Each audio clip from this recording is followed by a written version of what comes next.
Gate in return, वो है consideration. मैंने आपके साथ एग्रीमेंट किया कि मैं आपको अपना घर बेचूंगा 100 रुपए में, हम दोनों के बीच में क्या हो गया, एग्रीमेंट।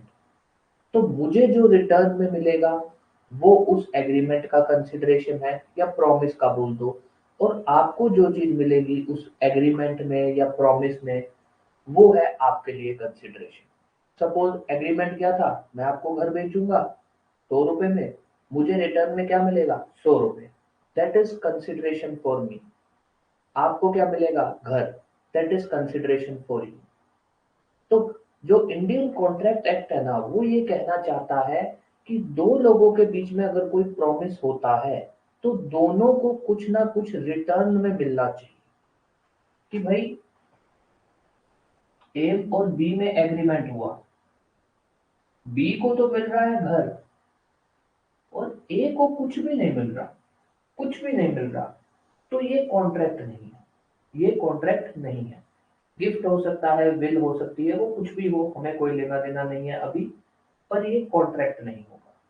कॉन्ट्रैक्ट कब होगा या एग्रीमेंट कब होगा, जब अगर ए बी को रिटर्न में घर दे रहा है तो बी ए को रिटर्न में कुछ भी दे, चाहे 100 रुपए, 1 रुपया, 10 रुपया, जो भी दोनों में इच्छा होती है। रुपए की भी बात नहीं है, ये भी बता देता हूँ, सिर्फ रुपया नहीं, जरूरी नहीं है कि पैसे ही मिले, कोई भी anything in return, any benefit in return,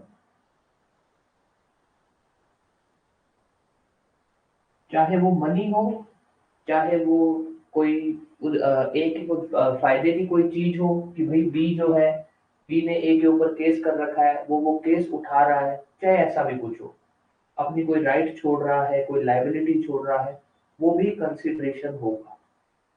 तो सिंपल सी लैंग्वेज में हम कंसिडरेशन को क्या बोलते हैं, the thing which we get in return. Promise करने के रिटर्न में हमें जो एक्सचेंज में हमें जो बेनिफिट मिलेगा, हमें जो फल मिलेगा, उसको हम बोलते हैं कंसिडरेशन। अब कंसिडरेशन इंपॉर्टेंट क्यों है, इंपॉर्टेंट इसलिए है कि अगर कोई भी ऐसा एग्रीमेंट जिसमें कंसिडरेशन नहीं है, वो क्या होता है, वॉइड एग्रीमेंट। उसको क्या बोला जाता है, उसको बोला जाता है nude pact. Nude pact legal word है, न्यूडम पैक्टम, इंग्लिश में अपने उसको बोल सकते हैं न्यूड पैक्ट। और न्यूड पैक्ट को इंडियन कॉन्ट्रैक्ट एक्ट नहीं लगता है। वो कहता है अगर ऐसा कुछ है, न्यूड पैक्ट मतलब जिसमें कंसिडरेशन नहीं है, हम उसको लागू नहीं करवा सकते, हमारे लिए ऐसा कोई एग्रीमेंट होता ही नहीं है। इसीलिए हम कंसिडरेशन को पढ़ते हैं। इसीलिए पूरे कॉन्ट्रैक्ट एक्ट के अंदर कंसिडरेशन बहुत इंपॉर्टेंट माना गया है। मेंस में, प्री में आपको कंसिडरेशन से रिलेटेड क्वेश्चन जरूर मिलेगा। रीजन कि भाई पूरा कॉन्ट्रैक्ट चलता ही इसी के दम पर है। तो अब अपने आ जाते हैं, हमें बेसिकली पता लग चुका है कि भाई इन जनरल कंसिडरेशन क्या होता है। अब अपने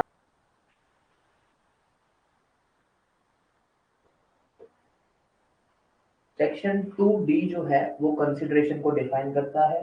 देखो डेफिनेशन का जो जितना भी पोर्शन है कॉन्ट्रैक्ट एक्ट का, वो किसमें है, सेक्शन 2 में। तो सेक्शन 2D कंसिडरेशन को डिफाइन करता है।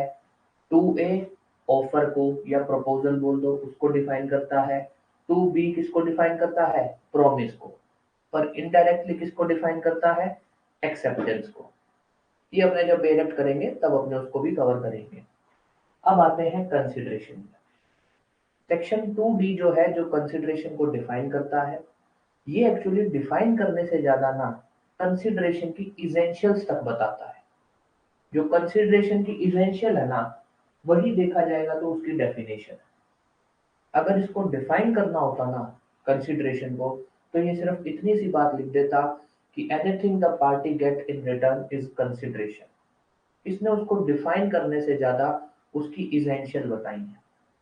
इसने कहा है कि कोई भी चीज कंसिडरेशन तब होगी अगर अगर प्रोमिसर के कहने पर, प्रोमिसर की इच्छा पे प्रोमिसी उसके लिए कोई भी काम करता है, तब हम उसको बोलते हैं कंसिडरेशन फॉर प्रॉमिस। क्या बोलता है ये, and desire of promisee or any other person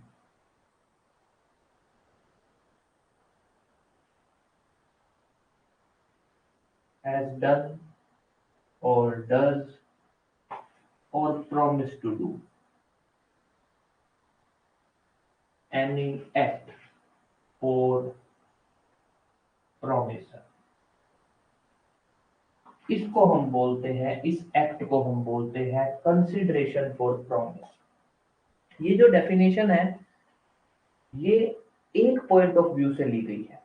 भाई दो पार्टीज होती हैं, मान लो ए है और बी है, यही ऑफर करता है तो इसको हम बोल देते हैं ऑफरर, इसको हम बोल देते हैं एक्सेप्टर। और जब ऑफर एक्सेप्ट हो जाता है तो ये आदमी क्या बन जाता है, प्रॉमिसर, क्योंकि ऑफर एक्सेप्ट होता है तो प्रॉमिस बन जाता है। तो अब जो कि वो प्रॉमिस हो गया है तो ये आदमी ऑफरर कहलाने लग जाता है, क्या, प्रॉमिसर। और ये क्या कहलाने लग जाता है, प्रॉमिसी, प्रॉमिसी। तो यहाँ जो डेफिनेशन बताई है ना वो एक पॉइंट ऑफ व्यू से बताई है। एक पॉइंट ऑफ व्यू मतलब इन्होंने क्या बोला कि इस प्रोमिसी के पॉइंट ऑफ व्यू से कंसिडरेशन की डेफिनेशन बता दो। इन्होंने कंसिडरेशन की डेफिनेशन इसेंशियल कवर करने के लिए एक पॉइंट ऑफ व्यू से ले ली कि प्रोमिसर के डिजायर पे, मतलब प्रोमिसर की इच्छा अनुसार अगर प्रोमिसी प्रोमिसी उसके लिए कोई भी काम करता है, वो काम चाहे पास्ट में हो सकता है, चाहे प्रेजेंट में हो सकता है, चाहे फ्यूचर में हो सकता है। मतलब कि हो सकता है वो उसके लिए काम कर चुका है, हो सकता है वो उसके लिए काम कर रहा है, हो सकता है वो सिर्फ प्रॉमिस ही करता है। चाहे कुछ भी हो इसमें से, काम कर चुका हो, काम कर रहा हो, या अगर सिर्फ प्रॉमिस भी करता है कि मैं काम करूंगा, तब हम उसको क्या बोलेंगे, कंसिडरेशन फॉर दी प्रॉमिस। भाई ये क्या हुआ था इनके बीच में, प्रॉमिस ही तो था, तो इसको हम बोलेंगे कंसिडरेशन फॉर दी प्रॉमिस। तो कहां से लिया इन्होंने, किस किस एंगल से लिया इन्होंने, प्रोमिसी के बिहाफ से, इस एंगल से पकड़ा डेफिनेशन को कि अगर प्रोमिसी प्रोमिसर की डिजायर पर कोई भी काम कर चुका है, कोई भी काम करता है, या फिर कोई भी काम करने का प्रॉमिस कर रहा है, हम उसको बोलेंगे consideration for the promise. Example तीनों का लेंगे हम, हैज डन का भी, पहले इसका लेते हैं हैज डन का। ए ने जो है बी की लाइफ सेव की, वो डूब रहा होगा पानी वानी में, ठीक है, मान लो गोवा घूमने गया, पानी में डूब रहा था, ए ने इसकी जिंदगी बचा दी। बी ने इसको कहा भाई तूने मेरी जिंदगी बचाई है, मैं तेरे को 500 रुपए दूंगा, मैं तेरे को 500 रुपए दूंगा। अब एक चीज यहाँ गौर करना, ए ने क्या किया, उसकी जिंदगी बचाई। पहले एग्रीमेंट था, नहीं था, नहीं था, तो ए पहले ही अपना काम कर चुका है। बी ने बाद में उसको प्रॉमिस किया है कि मैं आपको 500 रुपए दूंगा। तो चाहे वो पहले ही काम कर चुका हो, पर वो काम के बाद अगर प्रॉमिस बनता है तो इस पास्ट के काम को भी हम कंसिडरेशन बोल सकते हैं। तो कंसिडरेशन क्या हो सकती है, पास्ट भी हो सकती है, पर ये पास्ट वाली कंसिडरेशन सिर्फ ही सिर्फ इंडियन लॉ में लगती है, इंग्लिश लॉ में नहीं लगती है, ये याद रखना एक बार। दूसरा कंसिडरेशन कैसा हो सकता है, डज।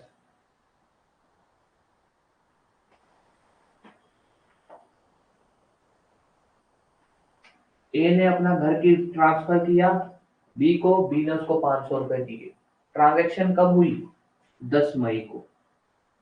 10 मई को ए ने घर दिया, बी ने 10 मई को उसको 500 रुपए दे दिए। ये भी क्या है, प्रेजेंट कंसिडरेशन, कि भाई हाथों हाथ काम हो रहा है, हाथों हाथ प्रॉमिस हो रहा है, प्रॉमिस हुआ, हाथों हाथ उसने काम कर दिया। This is present consideration. A ने बी से प्रॉमिस हुआ, ए और बी के बीच में घर बेचने का।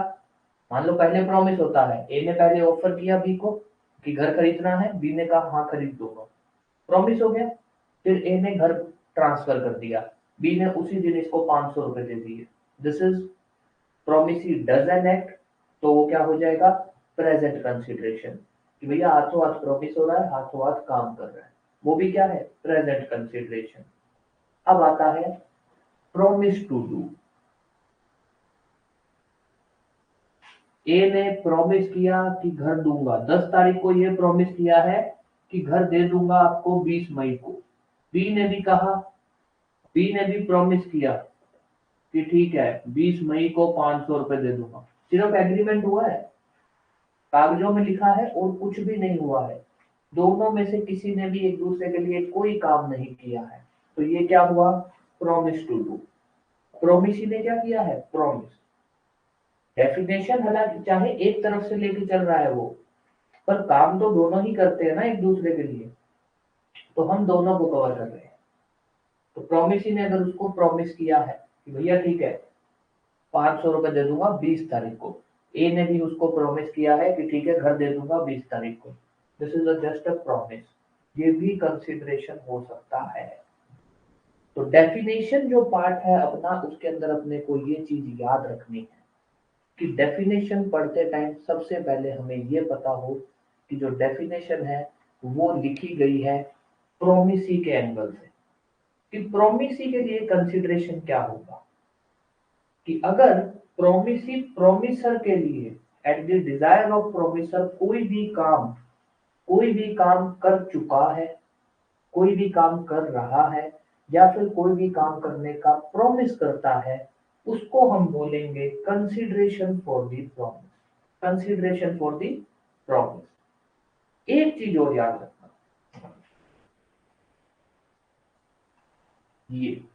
ये हमारे सिर्फ इंडियन लॉ में लगता है कि कंसिडरेशन, किसी भी प्रॉमिस के अंदर कंसिडरेशन मतलब कि किसी भी प्रॉमिस के अंदर कोई एक्ट करना था।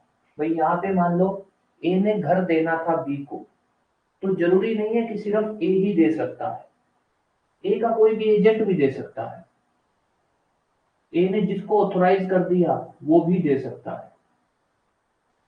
तो जरूरी नहीं है कि सिर्फ प्रॉमिस ही प्रॉमिस करे, ऐसा कुछ नहीं है, जरूरी नहीं है कि वही सारा एक्ट परफॉर्म करे, उसके बिहाफ पे कोई भी उसका ऑथोराइज्ड पर्सन या कोई भी उसके बिहाफ पे जो है उस एक्ट को परफॉर्म कर सकता है, ये कंसिडरेशन की डेफिनेशन बोलती है। तो सिंपल सी बात है कि कंसिडरेशन की जो डेफिनेशन है वो more than definition, it is an essential. Consideration में क्या चीजें होनी चाहिए, चार चीजें होनी चाहिए, वैसे तो अभी तक हमने तीन पढ़ी है, हम इसेंशियल में उसको चार को अच्छे से पढ़ेंगे। तीन चीजें जो है डेफिनेशन के हिसाब से वो है, एक, प्रोमिसी कोई भी अगर एक्ट करता है on the behalf of promisor, वो एक्ट चाहे प्रोमिसी खुद करता है या फिर प्रोमिसी के बिहाफ पे कोई दूसरा आदमी करता है। तीसरा, वो एक्ट चाहे पास्ट हो चाहे प्रेजेंट हो चाहे फ्यूचर, कोई मैटर नहीं करता है, हम उस एक्ट को जो प्रोमिसी ने किया है प्रोमिसर के बिहाफ पे, उसको हम बोलते हैं consideration for the promise. This is just the simple definition of consideration. आप इसको चाहे ऊपर नीचे कैसे भी अरेंज करके लिख देना, कोई मैटर नहीं करता है कि भाई कंसिडरेशन क्या होता है, प्रोमिसी या उसके बिहाफ पे कोई दूसरा पर्सन कोई एक्ट कर चुका है, करता है या प्रॉमिस करता है, बस वो एक्ट प्रोमिसर के डिजायर पे करना होना चाहिए, that is called consideration for promise, कोई दिक्कत नहीं। बस ये तीन बातें जरूर लिख देना। कोई भी डाउट अभी तक इन हो क्या रहा है, एक एक्ट ही तो हो रहा है, ए ने बी को घर दिया, बी ने ए को 500 रुपए दिए, देखा जाए तो एक्ट ही तो है, ए बी के लिए एक्ट कर रहा है, बी ए के लिए एक्ट कर रहा है, देखा जाए तो एक्ट ही है। अब आती है बात, सबसे पहला इजेंशियल, कि कंसिडरेशन में जो एक्ट परफॉर्म होता है, चाहे कोई भी पार्टी ले लो, वो जो एक्ट परफॉर्म होता है वो प्रोमिसर के डिजायर पे होता है। यहाँ प्रोमिसर में एक चीज याद रखना, अपने को इसमें नहीं रहना है, ऑफरर बिकम्स प्रोमिसर, ठीक है, एंड एक्सेप्टर बिकम प्रोमिसी।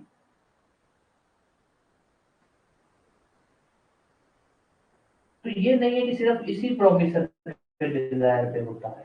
इस लाइन का कहने का मतलब ये है कि जब ये प्रोमिसी काम करेगा तो इसके डिजायर पे कर रहा है जैसा इसके साथ एग्रीमेंट हुआ है, और जब ये काम करेगा तो इसकी इच्छा पे कर रहा है। यहाँ ये मतलब है कि हमने लिख भले ये दिया कि A is a promisor and B is a promisee, but for A अगर कंसिडरेशन की बात करें, for A B is a promisor and for B A is a promisor. यहाँ ये बात ये कहना चाहता है कि दूसरी पार्टी की इच्छा पे, जिसके साथ एग्रीमेंट हुआ है उसकी इच्छा पे वो काम कर रहा हो। ठीक है, अब आते हैं हम दोबारा अपनी बात पे कि भाई कंसिडरेशन के अंदर जो एक्ट होता है, सबसे पहली इंपॉर्टेंट बात है कि वो एक्ट सामने वाली पार्टी की इच्छा पे होना चाहिए। जैसा उसके साथ एग्रीमेंट हुआ है, जैसा उसके साथ प्रॉमिस हुआ है, उसी प्रॉमिस के हिसाब से वो एक्ट होना चाहिए। आपका उसके साथ प्रॉमिस नहीं हुआ है, आपका प्रॉमिस किसी तीसरे पर्सन के साथ हुआ है, कंसिडरेशन वैलिड नहीं है। आपका उसके साथ जो प्रॉमिस हुआ था उससे अलग ही आपने काम किया है, कंसिडरेशन वैलिड नहीं। कि भाई एक एग्जांपल लेते हैं अपने, ए और बी में एग्रीमेंट होता है, ठीक है। ए और बी में बी ए को कहता है कि आप ना मुझे 10 लाख रुपए दे दो। मुझे क्या दे दो? 10 लाख रुपए। किस लिए? कि एक आदमी है सी, उसकी एक मार्केट बन रही है, बिल्डिंग बना रहा है, कमर्शियल बिल्डिंग। मैं ये 10 लाख रुपए इसके यहाँ इसको दूंगा, और ये जो सी है ना, ये सी आपको ए को वहां पे मार्केट में शॉप देगा, प्लस जो भी शॉप्स बाकी हैं उस पे कमीशन देगा ऑन रेंट। कमीशन देगा जो भी वहां की शॉप पे रेंट आएगा। दोबारा बता रहा हूँ, एग्रीमेंट किसके बीच में हुआ? ए और बी के बीच में। ए और बी के बीच में क्या एग्रीमेंट हुआ? बी ने ए को कहा कि आप मेरे को 10 लाख रुपए दो, मैं ये 10 लाख रुपए सी की मार्केट में लगाऊंगा, और आपको मैं रिटर्न में क्या दिलवाऊंगा? आपको रिटर्न में दिलवाऊंगा एक शॉप और बाकी की जितनी भी दुकानों का किराया आएगा उस किराए में कमीशन। किसको दिलवाऊंगा? ए को। ठीक है जी, इसने 10 लाख रुपए दे दिए। बाद में हुआ ये, ना तो ए को मिली शॉप, ना मिला कमीशन। ए ने केस किस पे किया? ए वर्सेस सी, सी के ऊपर। कहता उसको कि भैया मैंने जो है आपको 10 लाख रुपए दिए हैं, मैंने आपको 10 लाख रुपए दिए हैं। एक और फैक्ट बोलता हूं कि 10 लाख रुपए सी को गए भी हैं। बी ने ले जाके वो 10 लाख रुपए सी को दिए भी हैं, इसमें कोई डाउट नहीं है। मैंने आपको 10 लाख रुपए दिए हैं। सी कहता है, सी आपने जो एक्ट किया है ना वो मेरी इच्छा पे नहीं किया, आपने एक्ट किया है बी की इच्छा पे। तो जो कि आपने एग्रीमेंट जो एक्ट है वो बी की इच्छा पे किया है, तो आप दोनों के बीच में एग्रीमेंट होता है। मेरा आपसे कोई लेना देना नहीं है, मेरे और आपके बीच में कोई एग्रीमेंट नहीं होता है। बी मेरा कोई ऑथोराइज्ड एजेंट नहीं था। बी ने आपको आपके आके जो भी बोला हो मुझे कोई लेना देना नहीं है। आपने एक्ट जो है बी की इच्छा पे किया है, तो कंसिडरेशन या एग्रीमेंट बोल दो, वो आप दोनों के बीच में होता है।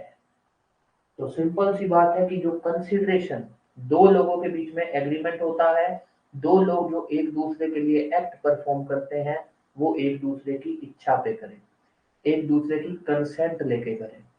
किसी और की इच्छा पे आप एक्ट परफॉर्म कर रहे हो। यहाँ पे क्या हुआ? ए ने 10 लाख रुपए तो सी को दिए, पर किसकी इच्छा पे? बी की इच्छा पे। बी की इच्छा पे दिए। This is not a consideration for जो ए और बी के बीच में एग्रीमेंट, पहली बात तो है नहीं। This is not a consideration for A to C, this is consideration between A to B. A B के ऊपर केस कर सकता है कि तूने मेरे से 10 लाख रुपए दिलवाए और तूने मेरे को कहा कि भैया तेरे को मैं एक दुकान दिलवाऊंगा और कमीशन दिलवाऊंगा। आगे जो मर्जी बात निकलेगी वो अलग है। ए सिर्फ बी पे केस कर सकता है, ए सी पर केस नहीं कर सकता। तो सिंपल सी बात है, कंसिडरेशन या फिर जो प्रॉमिस के अंदर जो एक्ट होता है वो दूसरी पार्टी की इच्छा पे ही होना चाहिए। अगर दूसरी पार्टी जो एग्रीमेंट की दूसरी पार्टी है उसकी इच्छा पे नहीं है, भाई उसने कहा ही नहीं। एक और है, जैसे मान लो ए और बी, ए ने बी को 10 लाख रुपए दे दिए, बी ने ना मांगे ना कभी कोई बात हुई ना कुछ, 10 लाख रुपए दे दिए। और बी ने वो पैसा मान लो मार्केट बना रहा था, उस मार्केट में इन्वेस्ट कर दिया, बाद में ये कहता है किसी, आपने मेरा पैसा मार्केट में इन्वेस्ट किया, मुझे जो है इसका प्रॉफिट दो, जो भी आपने मार्केट से कमाया है। बी कहेगा भाई मैंने थोड़ी कहा था तेरे को 10 लाख देने को, तूने तो अपनी इच्छा पे मेरे को दे दिए। मैंने कहा चल ठीक है, गिफ्ट दे रहा होगा भाई। तो ऐसा नहीं हो सकता। तो जो कंसिडरेशन के अंदर एक्ट है, या तो आप सामने वाली पार्टी की इच्छा पे करो, अगर आप सामने वाली पार्टी की बिना इच्छा के वो एक्ट करते हो, एक चीज। दूसरा, किसी तीसरे पर्सन की इच्छा पे, डिजायर पे आप किसी और ही पर्सन के लिए एक्ट करते हो, तब भी ये पर्सन बाउंड नहीं होगा, इस पर्सन के लिए कंसिडरेशन नहीं होगी। समझ गए इस बात को? गॉट आया वो समझ?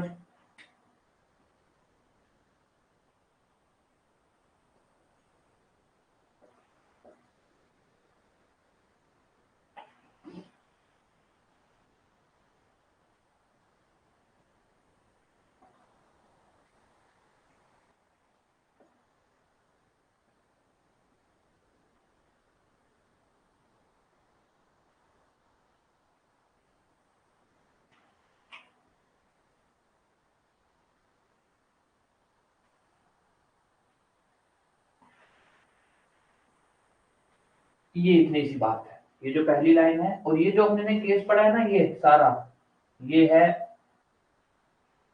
दुर्गा प्रसाद वर्सेस बालदेव। वैसे बालदेव है, किताबों में बालदेव लिखा गया है। ये जो अपने ने पढ़ा था, कोर्ट ने सी को लायबल ही नहीं करवाया, कोर्ट ने ए का केस रिजेक्ट कर दिया और उसको बोला कि बी पे जाके केस कर दे, जो तुम्हें एक्ट किया वो बी के लिए किया, तो एग्रीमेंट तेरा बी के साथ बनता है, तूने इसके लिए कंसिडरेशन बनती है, इस पे चला जा, इसको मत लेके अभी। ये है दुर्गा प्रसाद वर्सेस बालदेव का ये केस है। ठीक है, चले अब आगे।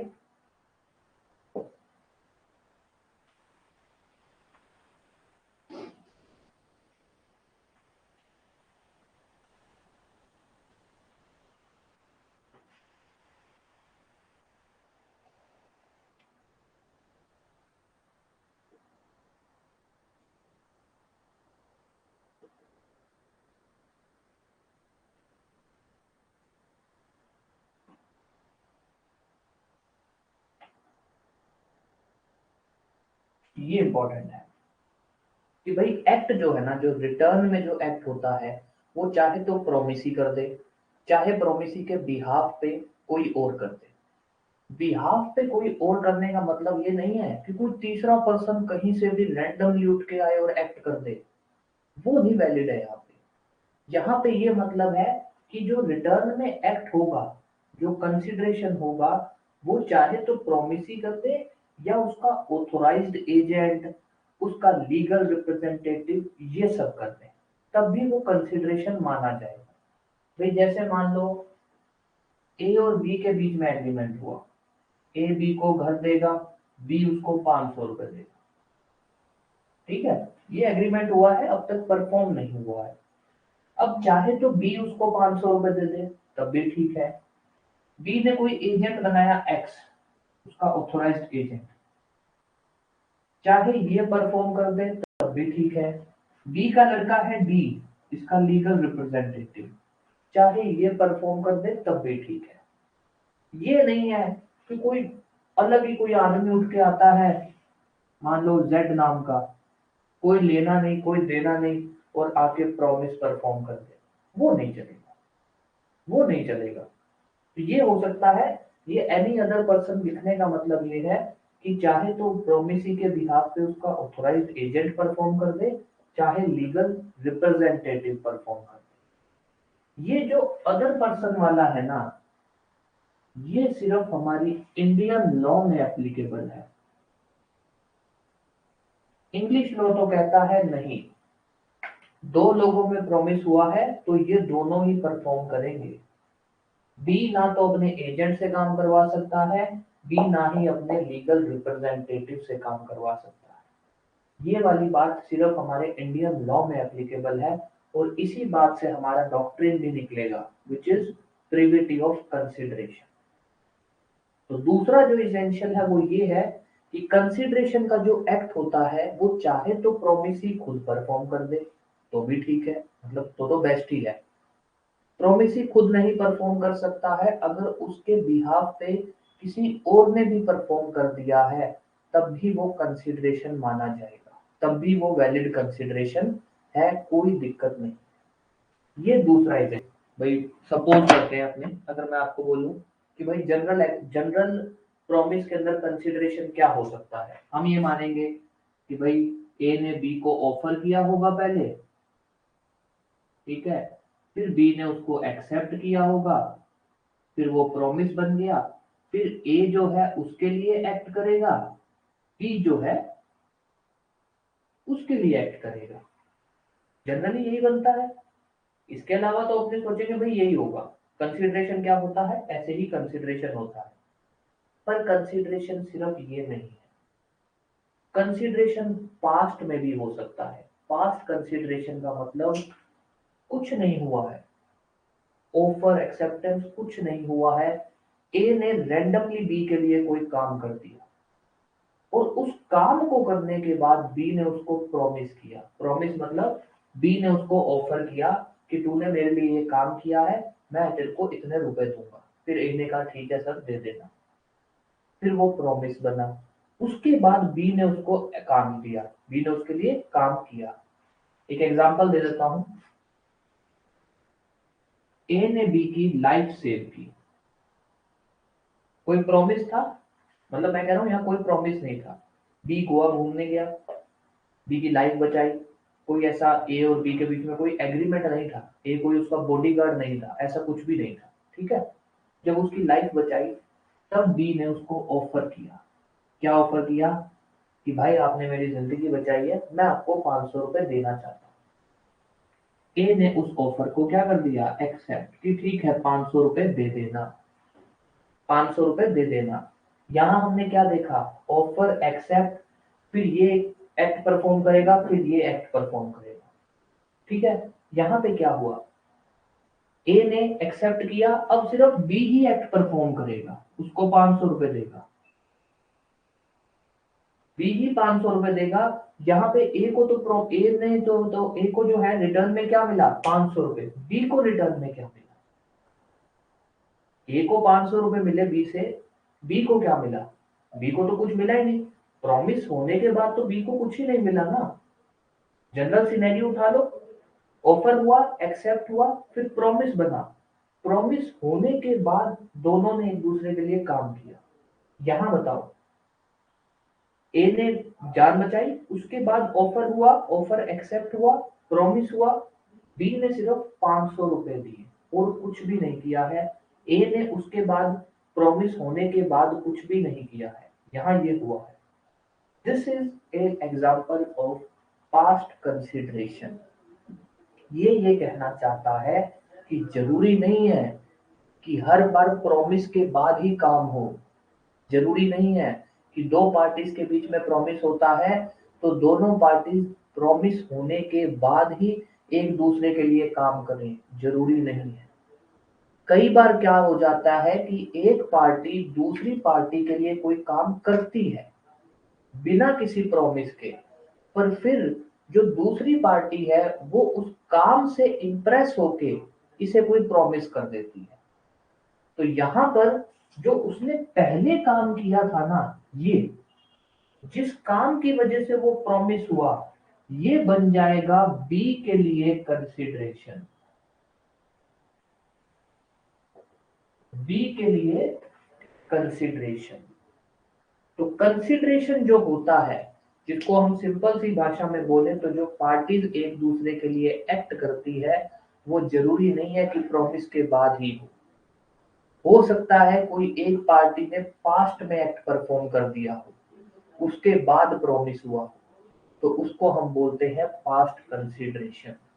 और ऐसा हो सकता है, यहाँ एक एग्जांपल है हमारे पास, तो ये होता है क्या, पास्ट कंसीडरेशन। पास्ट कंसीडरेशन कब आता है, व्हेन कंसीडरेशन प्रीसीड्स प्रॉमिस, पहले एक्ट हो जाता है उसके बाद प्रॉमिस होता है। पहले एक पार्टी दूसरी पार्टी के लिए एक्ट कर चुकी होती है, उसके बाद प्रॉमिस होता है, that is called past consideration. ये पास्ट कंसीडरेशन हमारे इंडियन लॉ में है, हमारा इंडियन लॉ इसको रिकॉग्नाइज करता है, इंग्लिश लॉ रिकॉग्नाइज नहीं करता है। वो कहता है ऐसा कोई प्रॉमिस ही नहीं हो सकता। जब इसने, मतलब इंग्लिश लॉ की बात बता रहा हूँ, कि जब ए ने काम किया तब प्रॉमिस थोड़ी था, वो तो बाद में बी ने उसको प्रॉमिस किया है, वो तो उसका तो एग्रीमेंट से कोई लेना देना नहीं होता है, तब आप कंसिडरेशन कैसे बोल सकते हैं। कंसिडरेशन की डेफिनेशन उठाए तो उसके अंदर वो फिट भी नहीं बैठती है, बात उनकी सही है, पर हमारा इंडियन लॉ नहीं मानता। वो कहता है ऐसा हो सकता है, किसी हिस्ट्री के अंदर किसी पास्ट में आपने किसी के लिए काम किया हो और उस काम के बेस पे उसने अगर आपको प्रॉमिस किया है, तब भी वो वैलिड कंसिडरेशन होगा, वैलिड एग्रीमेंट होगा। उस पास्ट में किए हुए, आपके द्वारा किए हुए एक्ट को उस आदमी के लिए कंसिडरेशन मान लिया जाएगा। मैंने आज किसी से पैसे लिए उधार, मैंने पैसे नहीं दिए, 20 साल बाद मैं उसको जाके प्रॉमिस करता हूँ कि भाई मैंने आपसे वो पैसे लिए थे 1 लाख रुपए, यार मैं ना आपको अब 2 लाख रुपए दे दूंगा। प्रॉमिस कब हुआ, 20 साल बाद। अभी कोई प्रॉमिस नहीं हुआ था, प्रॉमिस हुआ 20 साल बाद। ठीक है भाई, अब जब 20 साल बाद प्रॉमिस हो गया, मैंने उसको 2 लाख नहीं दिए, वो कोर्ट में चला गया। मैंने कोर्ट में बोला कि सर, मैंने इसको बोला कि मैं 2 लाख रुपए दूंगा, इससे पूछो ये मेरे को रिटर्न में क्या देगा। कोर्ट ने कहा कि ये आपको रिटर्न में दे चुका है पहले ही, इसने आपको 1 लाख रुपए कभी पहले दिया था। जिस 1 लाख के दम पे आपने आके इसको प्रॉमिस किया कि यार तूने मेरे को 20 साल पहले 1 लाख दिए थे, मैं अब तेरे को 2 लाख दूंगा, दैट इज पास्ट कंसिडरेशन। कोई भी डाउट, पास्ट कंसिडरेशन। अगर कंसिडरेशन या जो पार्टी का एक्ट है वो प्रॉमिस से पहले होता है, उसको हम बोलते हैं पास्ट कंसिडरेशन।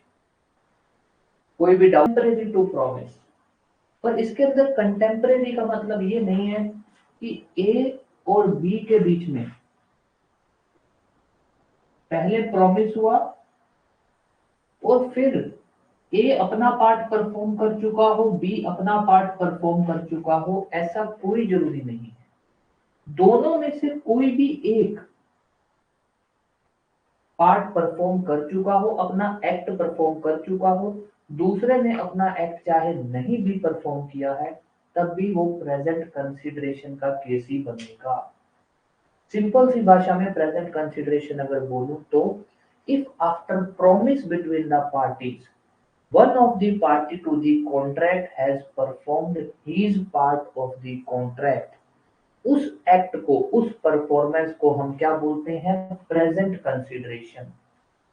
जब भी कंसिडरेशन प्रॉमिस के बराबर होगी, पहले प्रॉमिस हुआ फिर कंसिडरेशन, उसको हम बोलते हैं प्रेजेंट कंसिडरेशन। जब भी कंसिडरेशन प्रॉमिस से पहले हो चुकी होगी, उसको हम बोलते हैं पास्ट कंसिडरेशन। यहां मान लो ए और बी के बीच में प्रॉमिस हुआ, ये जरूरी नहीं है कि घर का, मान लो घर बेचने का प्रॉमिस हुआ, घर 500 रुपए का, तो ये जरूरी नहीं है कि ए ने अपना घर ट्रांसफर कर चुका हो, बी 500 रुपए भेज चुका हो, ऐसा कुछ नहीं, दोनों का जरूरी नहीं है। इवन बी ने भी सिर्फ अपना काम कर दिया, 500 रुपए भेज दिए प्रॉमिस के बाद, वो प्रेजेंट कंसिडरेशन है। ये जो बी ए के लिए एक्ट कर रहा है, ये क्या है, 500 रुपए जो भेज रहा है वो क्या है, प्रेजेंट कंसिडरेशन का act. B is doing an act which is contemporary, which is simultaneous to the promise. तो प्रेजेंट कंसिडरेशन का क्या मतलब होता है कि अगर प्रॉमिस के साथ साथ कंसिडरेशन परफॉर्म होती है, that is the case of present consideration. कोई भी दिक्कत इसके अंदर और एग्जीक्यूटरी, फ्यूचर को वो क्या बोलता है, एग्जीक्यूटरी। फ्यूचर कंसीडरेशन क्या होता है किसी भी प्रॉमिस का, जब दो पार्टीज के बीच में सिर्फ ही सिर्फ प्रॉमिस हुआ है, कंसीडरेशन एक्ट परफॉर्म ही नहीं हुआ, सिर्फ प्रॉमिस हुआ है, एक्ट परफॉर्म ही नहीं हुआ, उस प्रॉमिस को जो है कानून बोलता है, लॉ बोलता है फ्यूचर कंसीडरेशन, कि सिर्फ प्रॉमिस हुआ है।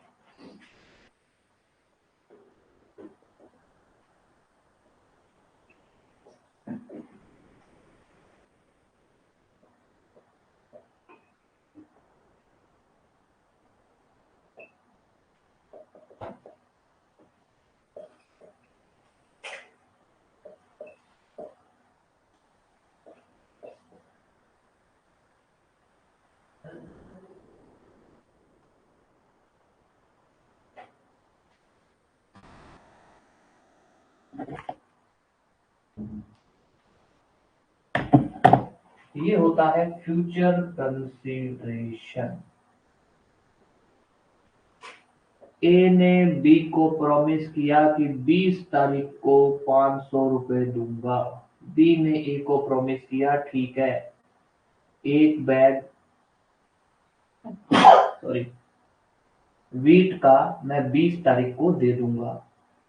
दिस इज जस्ट व्हाट, अगर आज के सिनेरियो में ले 10 तारीख की बात है तो 10 तारीख के लिए क्या था, जस्ट प्रॉमिस, जस्ट प्रॉमिस।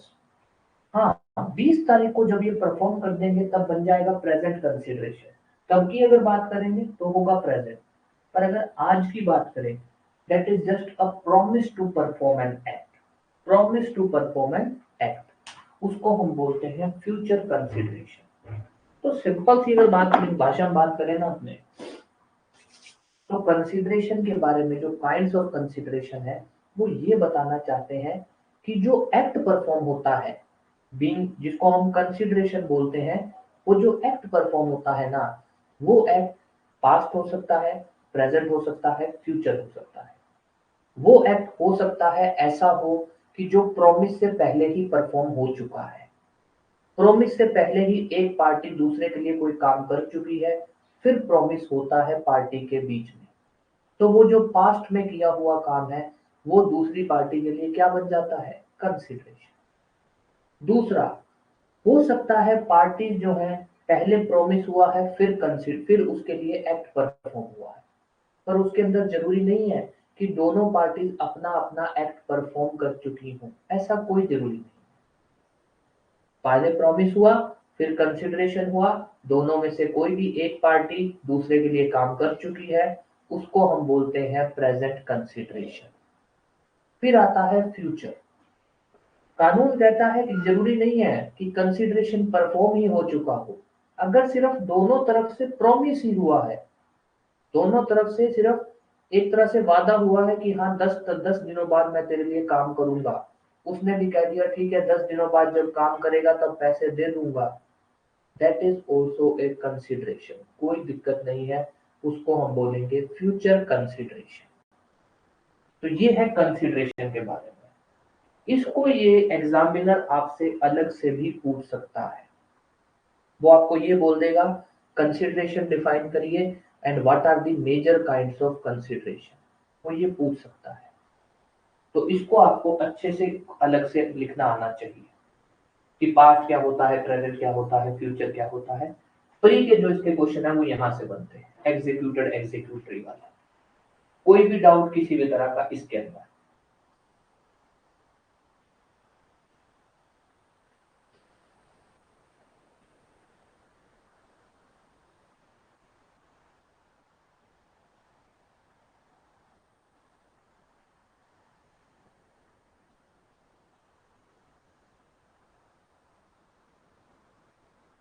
ठीक है, अब आती है चौथी बात,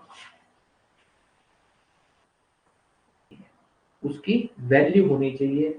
वैल्यू का मतलब क्या है, value in eyes of law. A ने बी को घर दिया, बी ने उसको 500 रुपए दिए। कोर्ट के लिए दोनों चीजें हैं, वैल्यू का मतलब ये नहीं है कि सिर्फ पैसा होना चाहिए। उन्होंने कहा कोई भी ऐसी चीज होनी चाहिए जिसको हम कंसीडर कर सके कि yes it is a kind of benefit for other person, for other party. कि हाँ भाई उसको 500 रुपये मिला, ए को बी को घर मिला, ठीक है।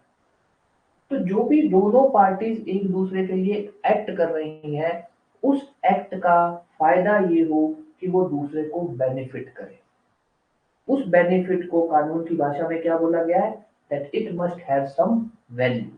वो दूसरे के अंदर कोई वैल्यू एडिशन करे। ए को 500 मिला, बी को घर मिला, और ये कोई जरूरी नहीं है कि वो एडिक्वेट हो, कि जो ये वैल्यू है ये एडिक्वेट हो। एडिक्वेट मतलब ये जरूरी नहीं है कि मान लो ए ने जो घर दिया, घर की कीमत है 5 लाख रुपए, तो ये जरूरी नहीं है कि बी जो है ए को लगभग 5 लाख रुपए दे। अगर उसने 500 रुपए दिए हैं तो हम बोल दें नहीं नहीं ये तो कंसिडरेशन ही सही नहीं है। कानून कहता है हमें उससे लेना देना नहीं है। अगर जो पार्टीज एक दूसरे के लिए एक्ट कर रही हैं उसकी वैल्यू है, हमारे लिए बहुत है। एडिक्वेट है नहीं है हमें मैटर नहीं करता है। 1 करोड़ का घर 10 रुपए में बेच रहा है, हमें कोई लेना देना नहीं।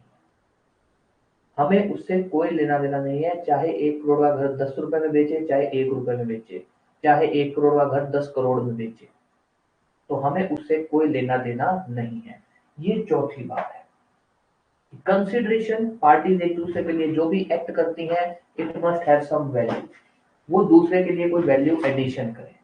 एडिक्वेट हो या ना हो ये मैटर नहीं करता है। किसमें बोला गया, क्यूरी वर्सेस मीसा के केस के अंदर, कि भाई कंसिडरेशन के तौर पर जो एक दूसरे को रिटर्न में जो मिलता है, जरूरी नहीं है कि वो एडिक्वेट हो, बस उसकी as per the in the eyes of law value होनी चाहिए। सिर्फ पार्टीज की आंखों में वैल्यू नहीं होनी चाहिए, ये याद रखना। ये क्या कहना चाहता हूँ, कानून को ऐसा लगना चाहिए कि इसका कोई इज्जत, इसकी कोई वैल्यू है, ये दूसरी पार्टी को कोई वैल्यू एडिशन कर सकता है, तो कानून उसको वैलिड मानेगा। पार्टी बोलने की नहीं सर ये तो वैल्यू एडिशन हमें कर रहा है, कोर्ट नहीं मानेगा। कानून को ऐसा लगना चाहिए, तब वो वैलिड कंसिडरेशन है। ये चौथी बात है। कोई भी डाउट इसके अंदर?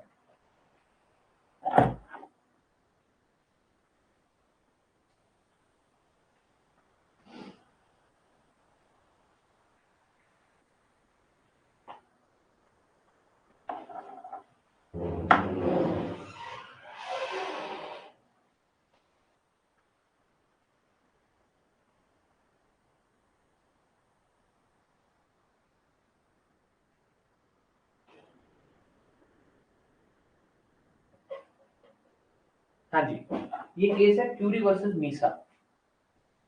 क्यूरी वर्सेस मीसा का केस है, जिसके अंदर ये बात बोली गई। इसमें ये बात बोली गई कि जो कंसिडरेशन, कंसिडरेशन मतलब एक दूसरे के लिए एक्ट ही होता है, तो वो कहते हैं जो एक दूसरे के लिए आप एक्ट करोगे ना, उसकी कोई वैल्यू होनी चाहिए।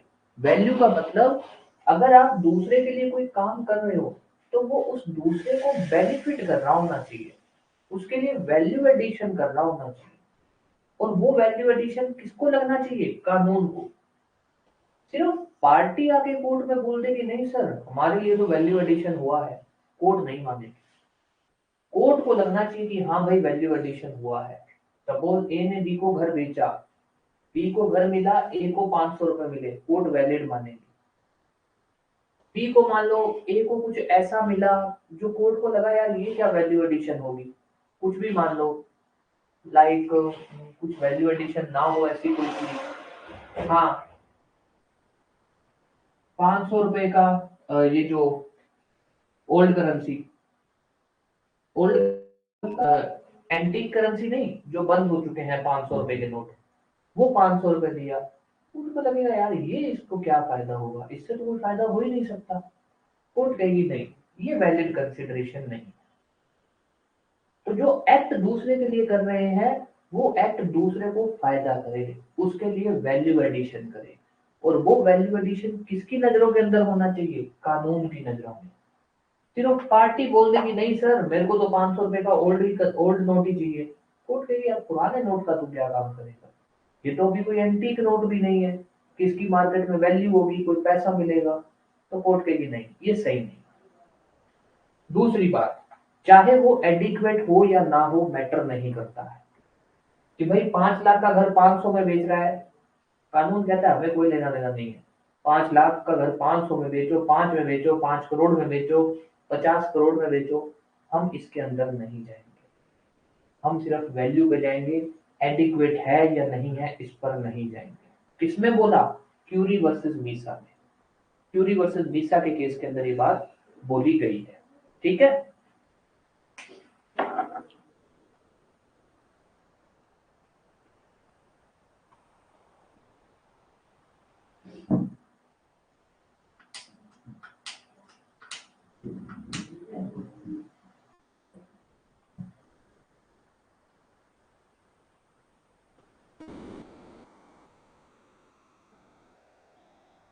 ठीक है। तो हाँ, एक और छोटा सा इसेंशियल रह गया बस, कि जो कंसिडरेशन होनी चाहिए ना वो लॉफुल होनी चाहिए। एक दूसरे के लिए जो काम कर रहे हो वो किसी लॉफुल पर्पस के लिए होना चाहिए।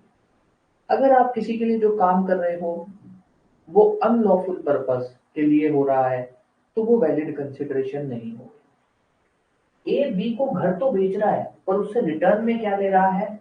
उससे रिटर्न में ले रहा है ड्रग्स।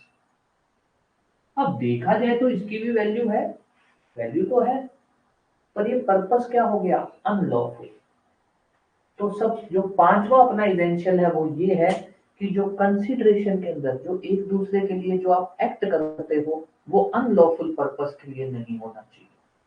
अगर एक्ट अनलॉफुल पर्पस के लिए होता है तो वो एक्ट को, उस कंसिडरेशन वाले पार्ट को हम वैलिड नहीं मानेंगे। अनलॉफुल पर्पस क्या होता है वो कैसे डिसाइड होगा? उसके कुछ फैक्टर हैं। वो फैक्टर क्या है कि अगर आप जो काम कर रहे हो दूसरे के लिए वो इमोरल पर्पस के लिए कर रहे हो।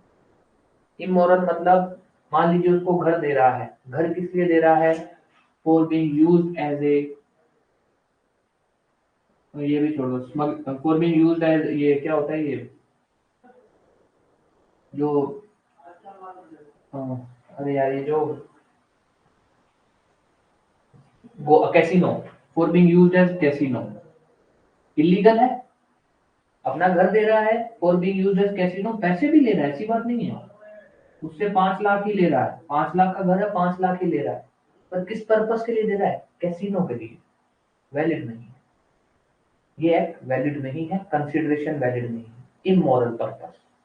ठीक है। उसके बाद कोई भी ऐसा पर्पस जिसके अंदर किसी दूसरे को इंजरी हो सकती है। ए ने बी को घर दिया किस लिए? कि मैं तेरे को मेरा घर देता हूं, तू क्या कर, सी का मर्डर कर दे, सी का मर्डर कर दे। ये कुछ ऐसा पर्पस है, कोई भी अनलॉफुल पर्पस है, फ्रॉड पर्पस है, ऐसा कुछ भी अगर पर्पस के लिए होता है तो वो क्या माना जाएगा? उस कंसिडरेशन को वैलिड नहीं माना जाएगा। पार्टी अगर दूसरे के लिए कोई भी एक्ट काम करती है और वो क्यों कर रही है? अनलॉफुल पर्पस के लिए, वो वैलिड नहीं है, चाहे उस कंसिडरेशन की वैल्यू होगी। भाई ड्रग्स मिले इसको, मान लो ड्रग्स मिले, पैसे के तो है, वैल्यू तो है। ठीक है। कैसीनो उसने कैसीनो के पर्पस के लिए दिया, यहाँ पे कंसिडरेशन देख लो, बी को घर मिल रहा है, ए को 500 रुपए मिल रहे हैं या 5 लाख रुपए मिल रहे हैं। कंसिडरेशन तो सही है, वैल्यू तो है, पर पर्पस सही नहीं है। तो जो पांचवी इसेंशियल है वो ये है कि कंसिडरेशन चाहे सब जगह से सही हो, प्रोमिसर के डिजायर पे हो रही है, प्रोमिस ही काम कर रहा है, पास्ट प्रेजेंट फ्यूचर काइंड में सही आ रही है, ठीक है, वैल्यू भी है, पर अगर वो कंसिडरेशन या वो जो एक्ट दूसरे के लिए कर रहा है वो अनलॉफुल पर्पस के लिए कर रहा है, तब हम उसको वैलिड नहीं मानेंगे। तो पांचवा इसेंशियल यही है।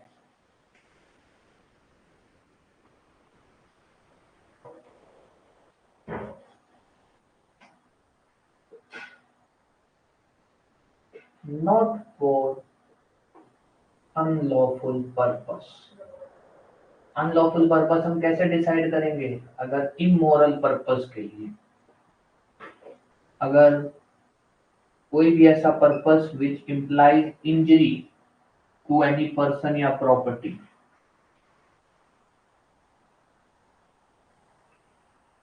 कोई भी ऐसा पर्पस जो लॉ द्वारा प्रोहिबिटेड है,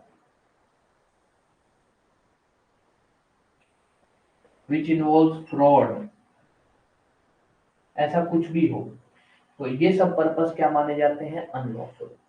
इन सब पर्पस के लिए अगर एक दूसरे के लिए आप काम करते हो, चाहे वो काम हर तरह से सही होगा, पर वो वैलिड कंसिडरेशन में नहीं आएगा। ये पांचवी चीज। कंसिडरेशन में जो डॉक्ट्रिन्स निकलते हैं, सबसे पहला डॉक्ट्रिन जो निकलता है जो है प्रीविटी ऑफ कॉन्ट्रैक्ट का। प्रीविटी का सिंपल सा जो प्रीविटी वर्ड है ना, वो निकला है प्राइवेसी से, प्राइवेसी ऑफ कॉन्ट्रैक्ट। ये डॉक्ट्रिन ये कहता है भाई प्राइवेसी ऑफ कॉन्ट्रैक्ट मतलब क्या? कॉन्ट्रैक्ट दो लोगों के बीच में होता है, तो उन दो लोगों का वो पर्सनल एग्रीमेंट है, उन दो लोगों की प्राइवेसी है, तो कोई तीसरा आदमी उसमें इन्वॉल्व नहीं हो सकता है।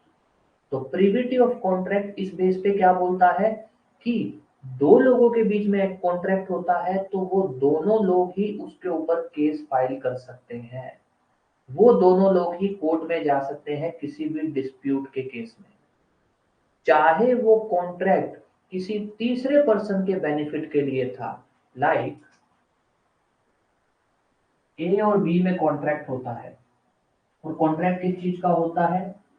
ए कहता है कि मैं जो है सी को घर दे दूंगा, बी कहता है ठीक है मैं तेरे को 500 रुपए दे दूंगा, मैं तेरे को 500 रुपए दे दूंगा। पर कॉन्ट्रैक्ट किन में हुआ? ए एंड बी में। Contract is between A and B, C के लिए नहीं है, सी के बेनिफिट के लिए है, सी के साथ कॉन्ट्रैक्ट नहीं हुआ है। तो तब भी डॉक्ट्रिन बोलता है कि सी एग्रीमेंट इज बिटवीन दो पार्टीज, उन दोनों के बीच में ही एनफोर्स हो सकता है। कल को अगर एक सी को घर नहीं देता तो सिर्फ बी केस कर सकता है, सी नहीं उठ के आ सकता, सी नहीं उठ के आ सकता। तो कॉन्ट्रैक्ट दो लोगों के बीच में होता है, वो उनका पर्सनल एग्रीमेंट है, वो उनका प्राइवेसी का केस है, तो सिर्फ वो दोनों लोग ही एक दूसरे से लड़ सकते हैं किसी भी डिस्प्यूट में, चाहे वो कॉन्ट्रैक्ट किसी तीसरे पर्सन के बेनिफिट के लिए ही हुआ हो, पर वो कॉन्ट्रैक्ट के अंदर ये दोनों लोग ही लड़ सकते हैं। एक चीज। दूसरी बात और बोली गई है, जो इसका मतलब एक तरह से एग्जेजरेटेड हम कह सकते हैं, एक एक्स्ट्रा व्यू जो आता है वो आता है कि दो लोग एग्रीमेंट करके किसी तीसरे पर्सन को बाउंड भी नहीं कर सकते।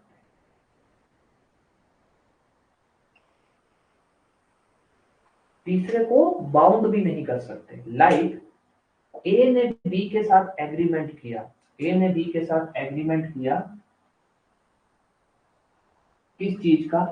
कि जो बी का लड़का है डी, जो बी का लड़का है डी, वो मान लो किसी पर्टिकुलर कॉलेज का नाम ले लो, एक्स वाई जी कॉलेज, इसमें पढ़ेगा, इसमें पढ़ेगा। कॉन्ट्रैक्ट किसके बीच में हुआ? ए और बी के बीच में। बाउंड किसको किया? तीसरे पर्सन को। आप बाउंड नहीं है, क्यों नहीं है? सेम चीज, कॉन्ट्रैक्ट दो लोगों का पर्सनल एग्रीमेंट होता है, उन दोनों की प्राइवेसी का केस है। तो अगर दो लोगों की प्राइवेसी के केस के अंदर तीसरा इन्वॉल्व नहीं हो सकता, तो दो लोगों की प्राइवेसी के केस के अंदर ये लोग किसी तीसरे को बाउंड भी नहीं कर सकते, उस पर किसी तरह की ड्यूटीज भी नहीं लगा सकते। दिस इज जो डॉक्ट्रिन है आपका privity of contract. Privity of contract simple सी भाषा में ये बोलता है कि stranger to the contract can not sue. वो ये बोलता है हाँ ठीक है, इसको हटा देता हूँ एक बार ताकि लिख दूं थोड़ा बहुत।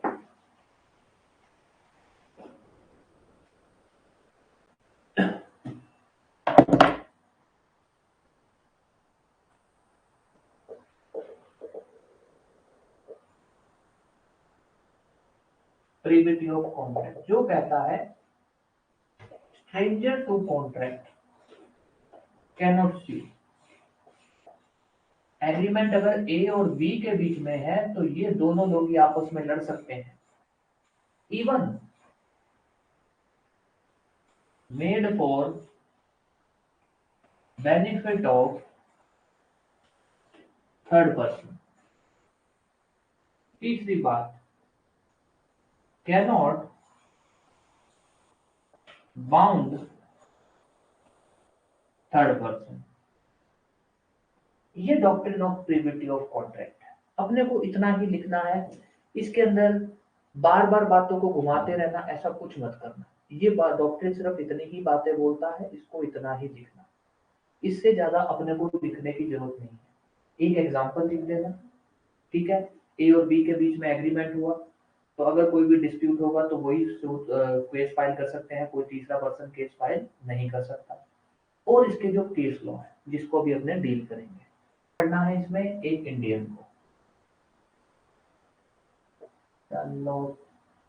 Pneumatic tyre company limited versus Selfridge and company. बहुत इंपॉर्टेंट केस है, अच्छे से याद करना। ये टॉपिक इंपॉर्टेंट है, doctrine of privity of contract भी और प्रीविटी ऑफ कंसिडरेशन भी। ये इंग्लिश केस है जिसके अंदर इस डॉक्ट्रिन को इस्टेब्लिश किया गया था, ठीक है। सिंपल सा समझा देता हूं।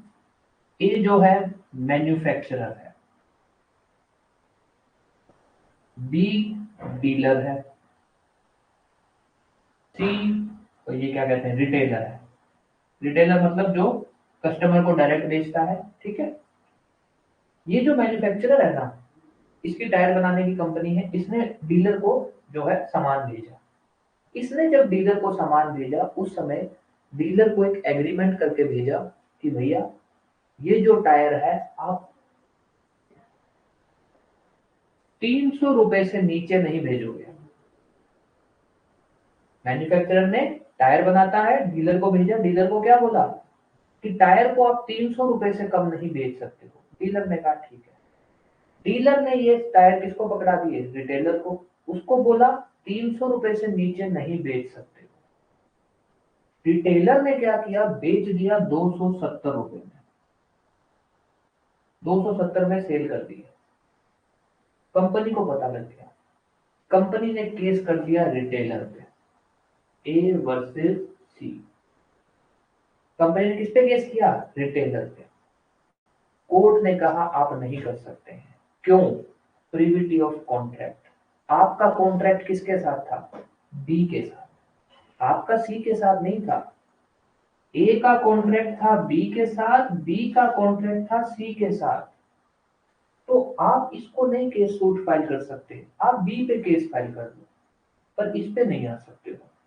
सी पे अगर केस फाइल करेगा तो सिर्फ बी कर सकता है, ए नहीं कर सकता। क्यों, क्योंकि सी का ए के साथ कोई एग्रीमेंट ही नहीं है, सी का तो बी के साथ एग्रीमेंट है। दिस इज जो इंग्लिश केस लॉ जिसके अंदर प्रीविटी ऑफ कॉन्ट्रैक्ट को एक कहते हैं बहुत बड़ा रिकॉग्निशन देना। ये है, एक आदमी है पी, एक बैंक है एबीसी, एक बैंक है एक्सवाईसी, ठीक है। ये जो बैंक है ना एबीसी, ये बैंक जो है ना एबीसी, इसने पैसा देना है एक्सवाईजी को। एक्सवाईजी को लिख मत देना वहां, आरबीआई पर बता बोल देते हैं वैसे। एक्सवाईजी को अपने मान लो आरबीआई, एबीसी ने आरबीआई को पैसा देना है। और ये जो पी है ना, पी, इसने एबीसी को पैसा देना है। पी ने किसको देना है, एबीसी को, एबीसी ने आरबीआई को देना है। एबीसी अपने हाथ खड़े कर गया, वो कहता साहब अपने पास पैसा नहीं है ना, मेरे पास पैसा है, आपसे जैसे रिकवरी होती है कर दो, अपने पास पैसा नहीं। इस एक्स वाई जी ने पी पे केस फाइल कर दिया कि तूने एबीसी को पैसा देना है, अब हमें पैसा दे। वो चला गया कोर्ट में, वो कहता सर मैंने तो एबीसी को पैसा देना है, ये कौन होते हैं इन्वॉल्व होने वाले। कोर्ट ने कहा बात सही है। कोर्ट ने कहा एक्स वाई जी को देखो भाई, तुमने पैसा लेना है एबीसी से, तुम एबीसी पर केस करो। एबीसी ने पी से लेना है, वो एबीसी और पी का मामला है, आप लोगों का कोई लेना देना नहीं है। तो आप एबीसी को कह के भले केस करवा दो, पर आप डायरेक्टली केस नहीं कर सकते हो। ये था इंडियन केस लॉ।